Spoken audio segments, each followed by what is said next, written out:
My name remains Pastor Mrs. Mary Ann Chinyere Danjuma, and today we have a very interesting topic we want to talk about on emotional intelligence in marriage. And here with us is a very special person. He is a staff with Nigerian Ajib Oil Company, the Pengasan Group Chairman. He is a deacon in Christian Pentecostal Mission, King's Palace Cathedral. He is the father of 6 children, husband of 1 wife, and he has been married for 25 years. So interesting. So please, let's make welcome Dr. Survival. Hey, you're welcome, sir. Thank you very much. I appreciate it. I'm Dr. Survival, and it's a pleasure being here. Thank you so much. The pleasures are all ours. Thank you for coming. Yeah, I didn't mention the white hair on the hair is not old age, but wisdom. So we're going to learn from what he has there. So, sir, we have to go straight to the point. So we said we are going to talk about emotional intelligence in marriage. Yeah. How have you been going on with it for 25 years? So now our first question will be, what is really emotional intelligence? When you're talking to a layman who doesn't really know about it, can you just share with us what it is all right. about? So basically, before we talk about emotional intelligence, we need to know what emotion is. So emotion is actually a strong feeling as a result of someone's circumstances, as a result of someone's mood or situation. So when you have emotions, these emotions needs to be schooled. So schooling the emotion leads to emotional intelligence. You see, you must be able to learn how to educate your emotions. So emotional intelligence can be said to be the ability to sit down, analyze, appraise, and look at your emotions before you actually act if need be. So that's emotional intelligence. So it's like ensuring that your emotions are not expressed raw. You make sure that your emotions are schooled. So it's a case of thinking before you act, so to speak. Oh, thank you very much. Okay, that's a good one. Let's go to the second question. That's a good one. Let's go to the second question. What is the importance of emotional intelligence in marriage? Okay, so emotional intelligence has 5 categories, as some authors have put it before this time. So we have self-awareness, we have self-regulation, so we have empathy, we have motivation, and then we have social intelligence, which has to do with relationship handling. So each of these categories have a way of influencing your marriage if you master them. So I will just take a brief moment and try to explain each and every one of them so that you will be able to appreciate the importance of what emotional intelligence is all about.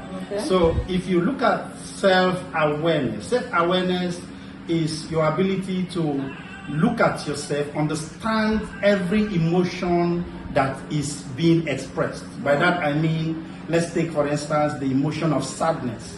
So if the emotion of sadness creeps in and you're beginning to be sad, you should be able to understand what it does to you. If the emotion of fear comes into your body, you should know what it does to you, how your body reacts, so that at any given time you can tell which particular emotion is in control of life within that period. Reasons being that if you are able to know what emotion is dominant and you understand how it works within you, you can now know how to regulate that emotion so that when you relate with people around you, you don't sound too raw or too aggressive, as the case may be. So that's for self-awareness. You need to know how your body reacts to these emotions. You need to know which particular emotion comes to you and exactly how your psychology, everything around you, your hormones, how they change. That's for self-awareness. So you need to know yourself. Then we need to also know how to regulate these emotions. You see, you need to know how to manage your emotions.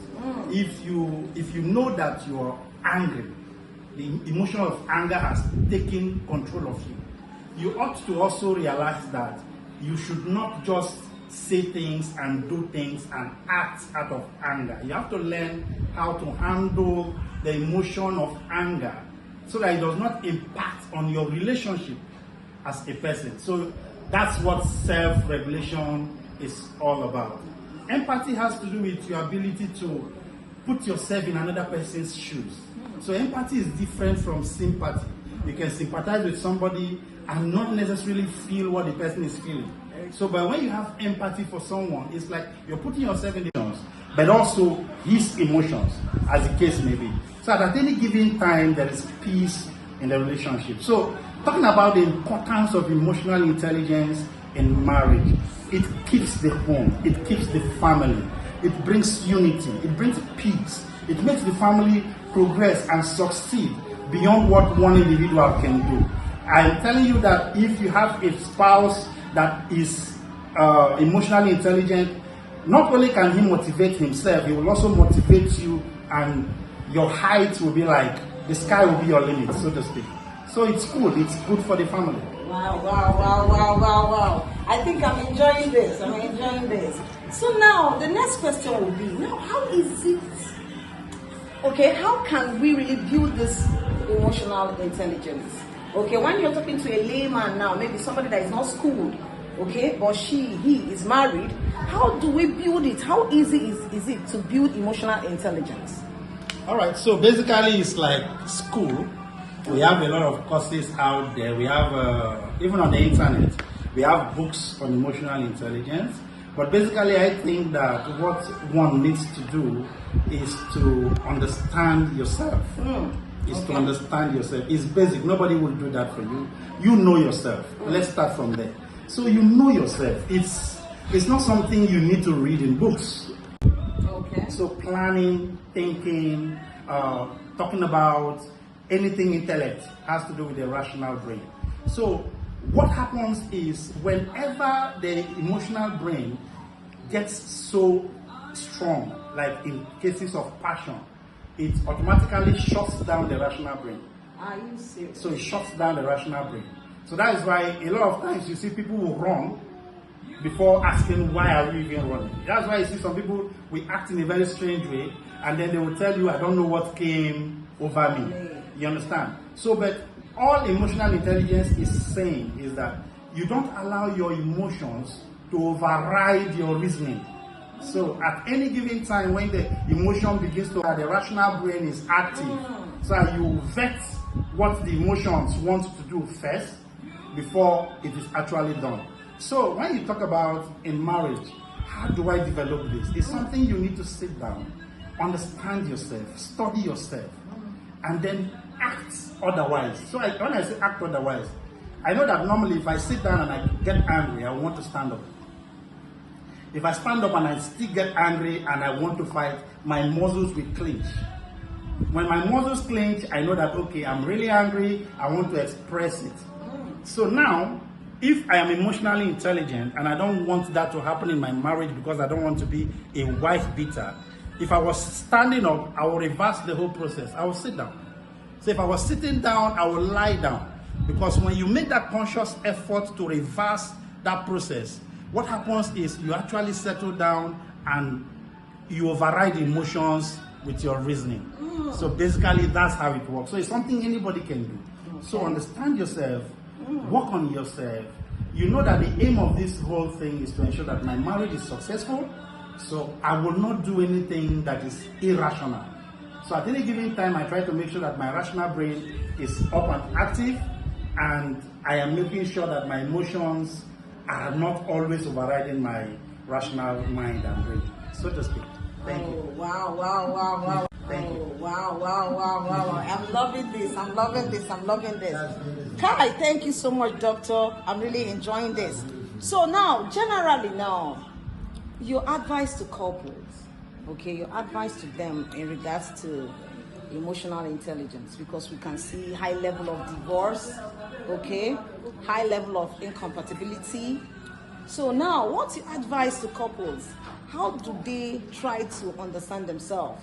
So emotional intelligence has to play in that too, to help them understand. Just explain to us, generally to couples now, what's the advice to them? Men that veg anger easily, that get very angry, women that are naggy, that nag very easily. So what's the advice, just generally? All right, so my advice to couple will basically be in this light. So we have, on one extreme, we have assertiveness. On the other extreme, we have aggressiveness. So it's like both extremes of the divide. So being assertive is your ability to communicate how you feel. It's your ability to say things the way you feel them without necessarily being aggressive. Where you are addressing issues without necessarily hitting on the character of the person you're talking with. So for instance, what I'm saying is, a husband is angry, for instance, and he wants to communicate. That anger alone affects that communication because he speaks with a high tone, with a harsh tone, and most times the wife will also respond in that direction. But if the man is assertive, or if the woman is assertive and she wants to communicate, she can say everything she wants to say without necessarily being aggressive, without necessarily being too passionate to the extent that it's going to cause issues. So that's what assertiveness means. So aggression is what causes problem in marriage, where the husband is so aggressive or the wife is so aggressive, as the case may be, and then they begin to have this exchange. So for me, I think it's about values. If you value your marriage, you value your relationship, you will honor your spouse. The Bible says the husband and wife, they are one. So if you're a wife beater, imagining you beating yourself, it doesn't make sense. So it's about learning how to live with your spouse in such a way that aggression is completely ruled out. You always talk intelligently as someone you love, someone that you're ready to make sacrifices for. Of course, once in a while you'll be hurt, I know that. Once in a while there will be issues, but even at that, always find time to cool off, and then come back as spouse and speak to each other reasonably and resolve issues. It's better that way. Don't always forget that even while you're doing that, the kids may be listening and they are learning, and what you do today may impact the next generation. So my advice to all families is try and be emotionally intelligent. It will help you. Thank you very much. I say kudos to that. Doctor, that was a very wonderful one. I actually enjoyed myself. I forgot I was even in a talk show. Thank you so much for coming, Doctor. I know when we invite you again, you will come again. Thank you so much. Yes, I know we enjoyed ourselves.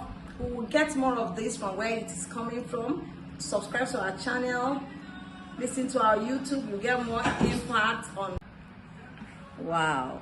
Thank you so much for staying tuned to Danju One TV Talk Show. Make sure you share, like, and subscribe. Put on the notification bell so that you will know when we have posted a new video.